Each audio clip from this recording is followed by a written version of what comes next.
Hello dear student, तो कैसे हैं आप लोग। आशा करता हूं आप लोग अच्छे होंगे। मैं हूं Neeraj Yadav, your science teacher. आज के इस वीडियो में मेटल्स एंड नॉन मेटल्स का 30 एमसीक्यू विद पीडीएफ हम लोग डिस्कस करेंगे। So are you ready? Okay, let's begin. Which of the flowing metal cannot produce hydrogen gas by reducting with water? यहाँ पे पूछा जा रहा है क्वेश्चन कि यहाँ पे ऐसा कौन सा मेटल है जो वाटर के साथ में रिएक्शन करने के बाद हाइड्रोजन गैस भी प्रोड्यूस नहीं कर सकता है। तो इसका सही आंसर होगा ऑप्शन बी, क्योंकि ऐसा मेटल जो हाइड्रोजन से लेस रिएक्टिव है वो क्या कर सकता है, हाइड्रोजन गैस कभी प्रोड्यूस नहीं कर सकता है। Question number 2, which of the following reaction does not take place? यहाँ पे ऐसा कौन सा रिएक्शन है जो नहीं हो सकता है। ऑप्शन में आपको सबसे पहले ये देखना होगा इसका सही आंसर बताने के लिए कि कौन ज्यादा रिएक्टिव है और कौन जो है लेस रिएक्टिव है। तो इसमें ऑप्शन ए में कॉपर जो है सिल्वर से ज्यादा रिएक्टिव है, यानी सिल्वर जो है कॉपर को डिस्प्लेस नहीं कर सकता है, तो ये ऐसा रिएक्शन पॉसिबल ही नहीं है। तो इसका सही आंसर मिल गया ऑप्शन ए। बी को देखते हैं, यहाँ सिल्वर है कॉपर है, कॉपर सिल्वर से ज्यादा रिएक्टिव है, डिस्प्लेस करेगा, पॉसिबल है ये। कॉपर है आयरन ज्यादा रिएक्टिव है, डिस्प्लेस करेगा, पॉसिबल है। कॉपर और जिंक है, जिंक ज्यादा रिएक्टिव है, डिस्प्लेस करेगा, ये भी पॉसिबल है। नेक्स्ट क्वेश्चन की ओर आगे बढ़ते हैं। Question number 3, which of the flowing metals cannot displace silver from an aqueous solution of silver nitrate? यहाँ पे ऐसा कौन सा मेटल है जो सिल्वर को सिल्वर नाइट्रेट से डिस्प्लेस नहीं कर सकेगा। तो इसका सही आंसर के लिए यदि आपको मालूम है रिएक्टिविटी सीरीज, तो आप समझेंगे कि सिल्वर से सबसे जो लेस रिएक्टिव है वो कौन है, गोल्ड है। तो गोल्ड ही एक ऐसा मेटल है जो सिल्वर को डिस्प्लेस नहीं कर सकता है, बाकी तो सारा मेटल क्या कर सकता है, डिस्प्लेस कर सकता है। तो यहाँ पे ऑप्शन सी इसका सही आंसर होगा। The ore which is purified by froth flotation process is, एक ऐसा ओर है जो प्यूरिफाई किया जा रहा है फ्रोथ फ्लोटेशन। फ्रोथ फ्लोटेशन का मतलब क्या है कि पानी में झाग बना के पहले तो उसको एयर से कंप्रेस करके उसके बाद पानी में वाटर में झाग बना के और ओर को क्या करना, प्यूरिफाइड करना, उसको क्या बोलते हैं, फ्रोथ फ्लोटेशन बोलते हैं। तो यहाँ पे ऐसा कौन सा ओर है जो फ्रोथ फ्लोटेशन प्रोसेस से प्यूरिफाइड किया जाता है। तो सही आंसर जानने के लिए सबसे पहले मैं आपको बता दूं, फ्रोथ फ्लोटेशन उसी ओर का होगा जो ओर क्या होगा, लेस मेटल का ओर होगा। और लेस मेटल का ओर यहाँ पे क्या है, गलीना है। और ये जो लाइम स्टोन है ये खुद एक मिनरल है। हेमेटाइट जो है ओर है आयरन का, और बॉक्साइट जो ओर है वो है अल्युमिनियम का। An alloy is an element homogeneous mixture, an element mixture a heterogeneous mixture। ये जो एलॉय होता है वो क्या होता है, एलिमेंट होता है या होमोजेनियस मिक्सचर होता है या हेट्रोजेनियस मिक्सचर होता है। तो ये है homogeneous mixture. The metal which exist in liquid state eight normal temperature is, ऐसा कौन सा मेटल है जो एग्जिस्ट करता है लिक्विड स्टेट में, कब, नॉर्मल टेम्परेचर में। तो सही आंसर है इसका मरकरी। यदि यहाँ पे नॉन मेटल पूछा जाता तो आंसर होता ब्रोमीन। क्वेश्चन 7 है, फेरस एलॉय इज, जो फेरस एलॉय होते हैं वो क्या होते हैं, निकल स्टील होते हैं, आयरन होते हैं, ब्रास होते हैं, सिल्वर होते हैं। तो वो होते हैं आयरन का alloy. The number of electrons present in the valence shell of the metals are, जो मेटल होते हैं उसके वैलेंस सेल में कितने इलेक्ट्रॉन जो पाए जाते हैं। तो सही आंसर है इसका 1, 2 और 3। और यदि यहाँ पे नॉन मेटल पूछा जाता तो आंसर होता 5, 6 और 7। द एम्फोट्रिक ऑक्साइड इज, जो एम्फोट्रिक ऑक्साइड होते हैं वो क्या होते हैं, ऐसे ऑक्साइड होते हैं जो एसिड बेस दोनों के साथ में रिएक्शन करके सॉल्ट एंड वाटर प्रोड्यूस करते हैं। तो इसका सही आंसर यहाँ पे जिंक ऑक्साइड, क्योंकि जिंक ऑक्साइड एसिड बेस दोनों के साथ में रिएक्शन करके सॉल्ट और वाटर प्रोड्यूस करते हैं। Which one of the flowing metal is bad conductor of heat? यहाँ पे ऐसा कौन सा मेटल है जो बेड कंडक्टर ऑफ हीट होता है। तो क्या कॉपर, कॉपर तो गुड कंडक्टर ऑफ हीट होता है, आयरन भी नहीं होगा, मैग्नीशियम भी नहीं होगा, और ये बिस्मथ होगा जिसका एटॉमिक नंबर 83 होता है और इसका एटॉमिक कॉन्फ़िगरेशन तो एसपीडीएफ फार्मूला से आप यूज करके फाइंड कर सकते हैं। लेकिन मैं वैलेंसी बता देता हूँ कि वैलेंसी इसका 5 और 3 होता है।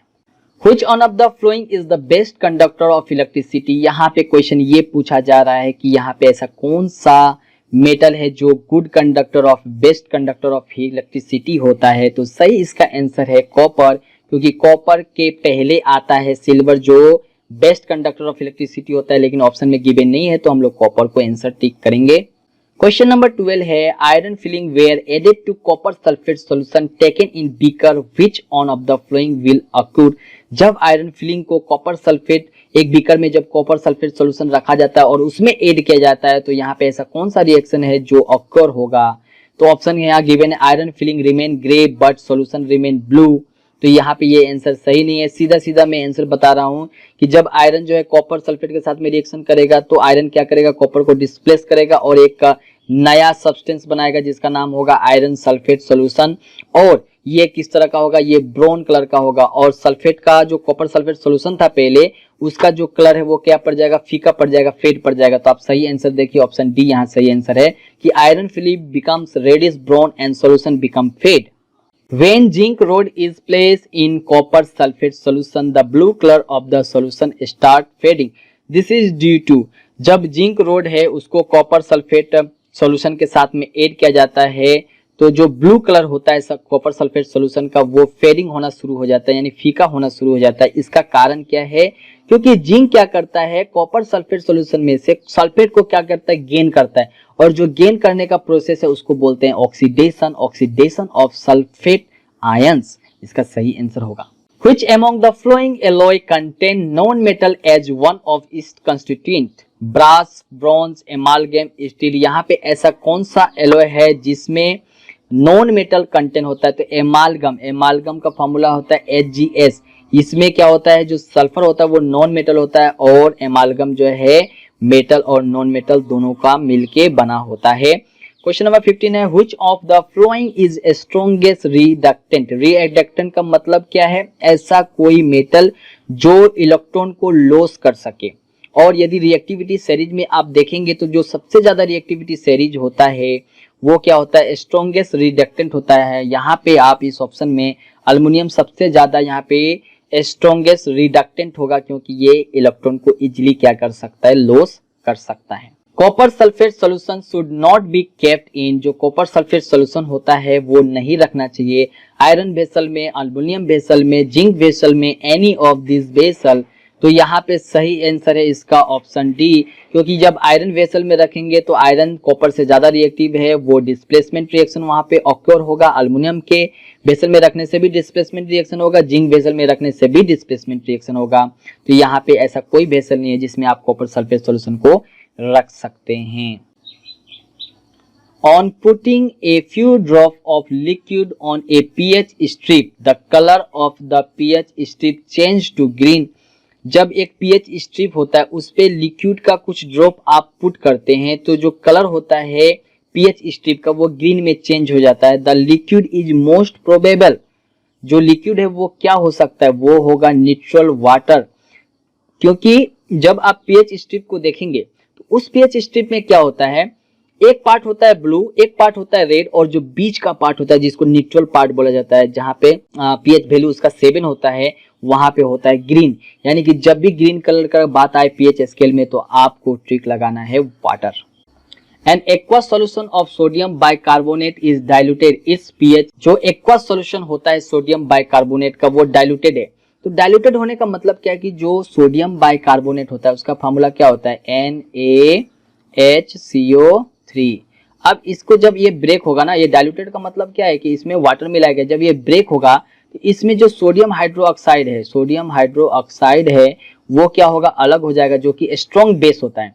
और ये जो कार्बोनेट है वो भी अलग हो जाएगा जो क्या होता है, वीक एसिड होता है। इसका मतलब स्ट्रॉन्ग बेस होने के कारण सोडियम हाइड्रोक्साइड इसका pH का वैल्यू क्या करेगा, इंक्रीज करेगा। तो ऑप्शन यहाँ पे बी सही है। Question number 19, zinc react with sodium hydroxide solution to produce. जब जिंक जो है सोडियम हाइड्रोक्साइड के साथ में रिएक्शन करता है तो क्या प्रोड्यूस करता है, तो यहाँ पे जिंक क्या है, मेटल है, सोडियम हाइड्रोक्साइड क्या है, बेस है।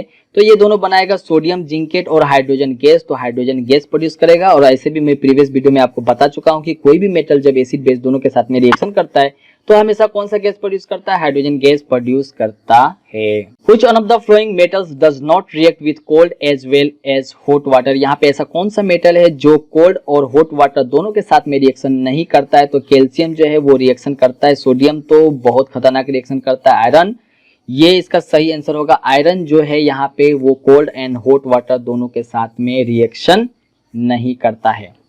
ये स्टीम के साथ रिएक्शन करता है। Which one of the following property is not generally exhibited by ionic compound? तो यहाँ पे ऐसा कौन सा प्रॉपर्टी है आयनिक कंपाउंड का जो आयनिक कंपाउंड के पास नहीं होता है? तो इसका सही आंसर होगा high melting and boiling points. तो ये तो आयनिक कंपाउंड के पास होता है। इलेक्ट्रिकल कंडक्टिविटी इन मोल्टेन स्टेट, मोल्टेन स्टेट में 100% इलेक्ट्रिसिटी को वो कंडक्ट करेगा, कौन? Ionic compound. और ऑप्शन सी है यहाँ पे electrical conductivity in solid state, ये यहाँ पे सही आंसर है। ये आयनिक कंपाउंड का प्रॉपर्टी नहीं होता है। सोल्युबिलिटी इन वाटर ये आयनिक कंपाउंड का प्रॉपर्टी होता है। क्वेश्चन नंबर 22 है silver article become black on prolonged exposure of air, this is due to the formation of. जब सिल्वर आर्टिकल्स को एयर में बहुत समय के लिए खुला छोड़ देने पर उसमें उसका रंग जो है ब्लैक हो जाता है। तो ऐसा क्यों होता है? क्योंकि जो सिल्वर आर्टिकल होता है वो एयर में मौजूद सल्फर के साथ में रिएक्शन करके बनाता है सिल्वर सल्फाइड, जो कि सिल्वर को क्या बना देता है? ब्लैक कलर का बना देता है। तो इसका सही आंसर हो जाएगा option C. Which of the following non metal is liquid? यहाँ पे ऐसा कौन सा नॉन मेटल है जो लिक्विड के फॉर्म में रहता है? तो वो उसका सही आंसर है ब्रोमीन। ब्रोमीन एक ऐसा नॉन मेटल है जो हमेशा कैसा रहता है? लिक्विड का फॉर्म में रहता है। और जनरली जो नॉन मेटल होते हैं वो गैस और लिक्विड के फॉर्म में ही पाए जाते हैं, गैस के फॉर्म में कुछ ज्यादा ही पाए जाते हैं। Question number 24 generally non metal are not conductor of electricity, which of the following is a good conductor of electricity? जो नॉन मेटल होते हैं वो क्या होते हैं? इलेक्ट्रिसिटी का गुड कंडक्टर नहीं होते हैं। तो हमें यहाँ बताना है कि ऐसा कौन सा यहाँ पे नॉन मेटल है जो इलेक्ट्रिसिटी का गुड कंडक्टर होता है। तो वो है graphite. Which among the following alloy contain mercury as one of its constituent? यहाँ पे ऐसा कौन सा एलोय है जिसको बनाने में यहाँ पे मरकरी का यूज किया जाता है? तो उसका सही आंसर है सोल्डर। जब सोल्डर को बनाते हैं तो उसमें यहाँ पे यूज होता है मरकरी जैसा metal. Which of the following non metal is lustre? तो यहाँ बताना है कि कौन सा ऐसा नॉन मेटल है जो लस्टर होता है, चमकीला होता है। तो उसका सही आंसर है आयोडीन। आयोडीन एक ऐसा नॉन मेटल होता है जो क्या होता है? लस्टर होता है। क्वेश्चन नंबर 27 है in stainless steel iron is mixed with. जो स्टेनलेस स्टील होता है उसमें जो आयरन है वो मिक्स्ड होता है किसके किसके साथ में मिक्स किया जाता है? तो वो मिक्स किया जाता है निकेल एंड क्रोमियम, तब जाके क्या बनता है? स्टेनलेस स्टील बनता है। क्वेश्चन नंबर 28 है aluminium is used for making cooking utensil, Which of the following properties of aluminium are responsible for same? तो अल्युमिनियम का इस्तेमाल जो है कुकिंग यूटेंसिल के लिए किया जाता है, खाना बनाने वाले बर्तन के लिए किया जाता है। तो यहाँ पे ऐसा कौन सा प्रॉपर्टी है जिसके लिए अल्युमिनियम का इस्तेमाल जो है कुकिंग यूटेंसिल के लिए किया जाता है? तो ऑप्शन गिवन है गुड थर्मल एक्टिविटी।